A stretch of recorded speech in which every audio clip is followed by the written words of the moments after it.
So this week we've had the Google thing. There was the YouTube thing that happened last week. What's going on with censorship and what should people do about it? If you're in a workplace and pathological things are happening, this is easy. I can tell you how you know if pathological things are happening at your workplace or they're happening with you. One of the two, but you can straighten that out. If you're being required to do things that make you weak and ashamed, then stop. Don't do them. Like one of the things I learned from Solzhenitsyn and Frankl was that systems go terribly out of control when people don't stop them when they're going mildly out of control. You know, and you might say, oh, I should just keep my goddamn head down and shut up. It's like, maybe you should. Like, that's not bad advice. You know, you don't want to make unnecessary enemies, and you don't need any more trouble than you need. But you got to ask yourself on a day-to-day basis, what makes you think you're not selling your soul? You know, and there's so much foolishness going on in the mid-level bureaucratic world now. That's where all the tyranny seems to be focused. And the reason that it multiplies is because sensible people say nothing when they should say something. And what's so strange about that is that there are way more sensible people than people who aren't sensible. They're just not as noisy. So what you'll turn out if, like, you know, so let's say something's bugging the hell out of you at work. Well, then you have to prepare to find another job. That's the first thing you have to do. I don't think that you should find another job, but you should prepare to find another job. And if possible, you should prepare to find a better job. Because if you can't tell someone to go to hell, then you can't negotiate with them. And if they've got you over a barrel, then you can't say anything. So you gotta set yourself up so you've got some mobility. And actually, that's a really good principle in your life, period. You should set yourself up so that you have a lateral move at hand. And then you should find out, well, are there things at work that are disturbing my soul? You know, and you find that out. First of all, you ask yourself, okay, I'm disturbed at work. Okay, I'm probably weak and deceitful and useless and lazy. You might as well start with that. And then you talk to some people, like your wife, your friends, your coworkers, and find out, are you stupid, deceitful, and lazy? Or is there something not so good going on at work? And so if you can then eliminate your own personal pathology as a cause of your dissatisfaction, then maybe there's something rotten in the state of Denmark. And maybe you should say something about it before the whole goddamn thing collapses, because that can happen. It can happen in companies a lot faster than people ever think. You know, and you may find that, well, first of all, you may find if you say something, well, first of all, that's an adventure, that's for sure. That's a bloody adventure. And you have to do it carefully. And you have to be prepared for it. But it might be the best thing that ever happened to you. And the other thing is, if you're careful about it, you get your words right. Like, and this is strategic battle, right? It's not something you wander into carelessly. Then you may find that there's lots of people who feel exactly the same way you do, and that you've actually cottoned on to something. You're a canary in a coal mine, and not just some like psychopathic mouthpiece. So you got to ask yourself when you go and do what you do, like, is this making you stronger? Is this making you weaker? And if it's making you weaker, then you got to ask yourself, do you really want to be weaker? Because the weaker you get, the more you're tyrannized. And then worse than that, like the weaker you get, the more bitter you get.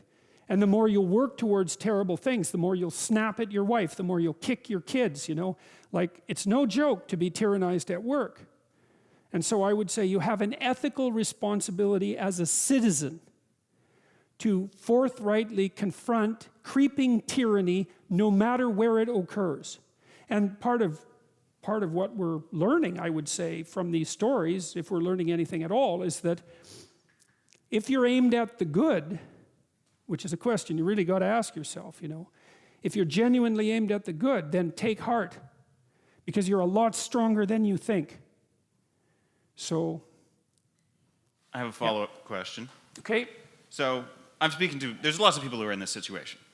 Like, you know, people at universities and corporations all over the place. You know, Google is not the only company that is imposing probably not the worst. Repressive freedom of speech denying workplace codes. And everybody feels alone, right? They're all like, why should I stand up, be a martyr, get fired? This guy at Google got fired. Yeah. What's the point? Like, I'm asking rhetorically. No, no, it's a good question. And how do you convince people that there's a point to standing up when it appears to be futile? Well, the first thing I think is you convince them that it's not futile. It might be difficult, but it's not futile. If you get your words right, and you have something to say, there'll be an impact of those words. It might not be the impact that you would choose. But the other thing you got to tell people is, pick your poison. You may be in a situation where you don't have a cakewalk to the Garden of Paradise. You got tyranny or famine. Those are your choices. But you get to pick which one you have. And I would say if you're being oppressed, and I mean in your soul, by what you're required to swallow at work, well, you think you're not paying a price for that? You got no self-respect, and rightly so. But worse than that, you're an agent of your own destruction. You're destroying your own ideal, and you're letting people who are weak and corrupt win. And if you stood up and stood up properly, but you have to put yourself in order to do this, at least to some degree, right? You can't do it casually. You have to do it from some position of preparedness and strength. Then what makes you think you couldn't scare them back into the corners? And that would be a good thing. And, you know, the alternative, personally, is bad because there's a psychological degeneration that goes along with it. I've seen this with many, many of the people that I've worked with who have been tyrannized in the workplace to the absolute detriment of their psychological and physical health, right? To the point of collapse, confronting these crazy, crazy things when they were sensible people. That's a terrible price to pay, man. Like, it's a bad price. And then, if the foolishness isn't dealt with at the local level, when it's still relatively trivial, then it will multiply until it's dealt with at the social level. And we're seeing signs of that already. Antifa is a good sign of that. You know, and problems that aren't solved multiply, and soon people fight. And you know, better to argue than to fight, unless you want to fight. And some people want to fight, and I can understand why, but I wouldn't recommend it, because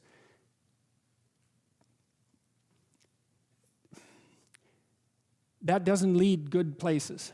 It really doesn't lead good places. So I'd say you have a duty. Maybe that's why you stand up. It's because you have a goddamn duty to stand up and just say what you have to say. You don't even have to be trying to make a point exactly or trying to get something done. It's like, this is how it looks to me. That's what that guy at Google did. He wrote this memo and he said, I talked to him today. He said, well, he went to a diversity training seminar and he thought, no, I don't agree with that. And so then they asked for feedback. So we wrote this document a month ago. This was written a month ago. Got no real response to it. Well, it bounced around inside Google until a lot of people, you know, got interested in it, and then it escaped into the outside world. But all he was doing was he was told a bunch of things he didn't think were true. He wrote down a bunch of things he thought were probably true. He launched that out and said, well, I think these things are probably true. It's like, well, probably they're true. Well, so he paid a price for it, but maybe we'll see what sort of price he paid for it. Man, he's going to be a lot tougher in 2 years than he was 2 years ago. So they actually asked for his feedback? No. And that's why he wrote that down? No, they didn't answer his feedback. No.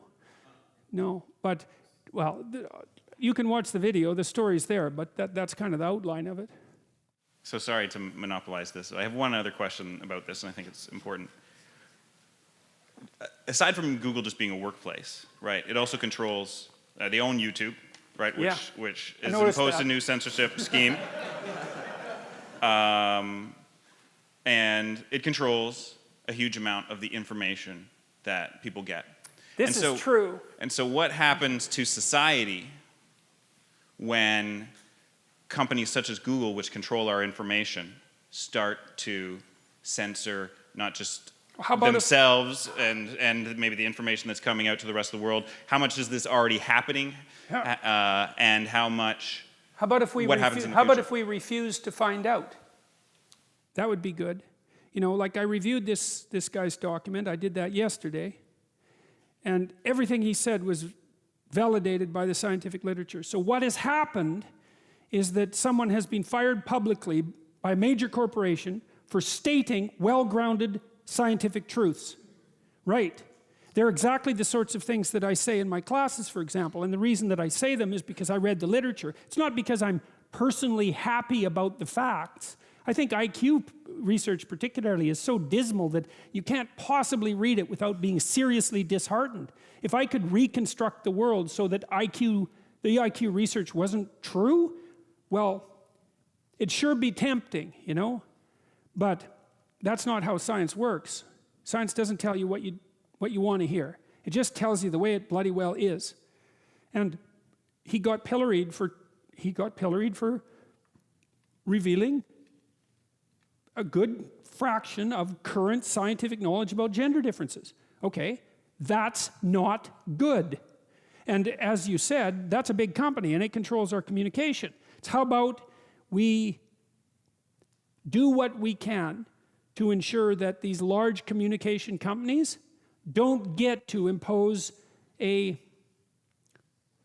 factually false ideological structure on the rest of the planet.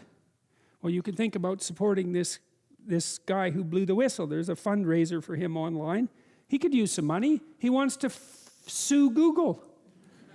Yeah. You know, maybe we could let them know that hiring a human resources director who's also concerned with equity is probably not a good idea for a capitalist company. Why in the world would you hire your own enemies? I don't understand that. So, well, we'll see how the dialogue continues. But back to the personal, like, you need to say what you think because that's where you come from. Right? And if you don't say what you think, then you kill your unborn self. That's what you do. That's what Cain did when he killed Abel. And that's why his punishment was unbearable. You know, you have things in you that are struggling to come to the light. That's the truth you need to utter. And you need to utter that truth because without that truth, you cannot live in the world. Because the world's real and you need truth to live in the world. And if you stifle your truth, well, how can that be anything but something that brings about hell? How could it be any other way? So you think, well, why should you speak up? That's easy, because the consequences of not speaking up, although delayed, are far worse. That's the reason. That's the reason. If it can't be courage, it could at least be prudence. So